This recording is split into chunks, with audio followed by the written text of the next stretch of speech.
Jewish father, Sephardic by descent. So let's hear it for Harry Belafonte.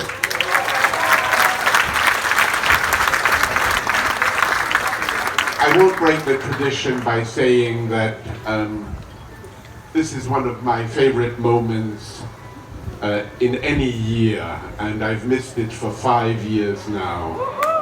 There is nothing that I love quite as much, or nearly nothing that I love quite as much as being in the best festival I know of in the world.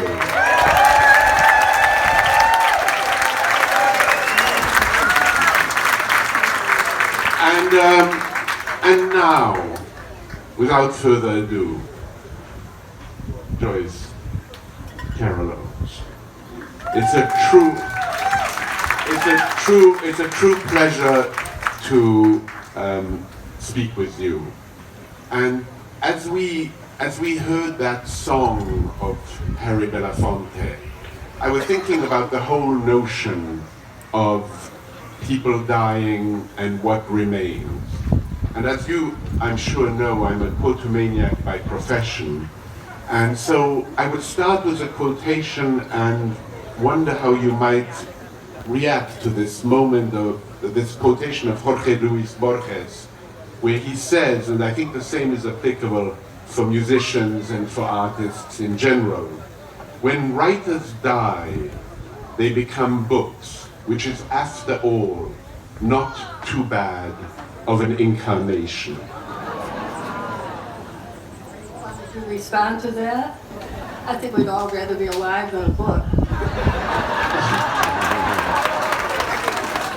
But I'm so happy to be here. I'm sort of stunned because I've been sending pictures of this beautiful place back to my friends in New Jersey, and they say, "Where are you? Can we come there?" And I'm so envious, but I have to go back. And the song of Harry Belafonte, they like come and I have to go home. I was thinking, I was sort of melancholy. Does that answer your question, Paul? No. Well, I don't really know how to answer that. Borges said a lot of profound things and a lot of silly things like everybody else. I think he was talking about the part of us that creates something that we hope will be semi-permanent, as a person. And in your case, the way I'd like to connect it is you've written such an extraordinary body of work, an incredible body of work. But what interests me particular in thinking about all of these books you have written is what I would qualify as your kind of unquenchable appetite. And an unquenchable appetite for letters, an unquenchable appetite for writing, a kind of graphomania in some sense, a desire to come to life. No, a desire to come to life through letters. It is as though the world comes about to you when you write it down. Well, I think it's true for most people that we live in language, and there are times in our lives when we have no language at all, and it can be very beautiful and profound, but there's no memory. So those of us who are writers tend to commemorate and to writing and using that form, but there are other kinds of artistic expressions.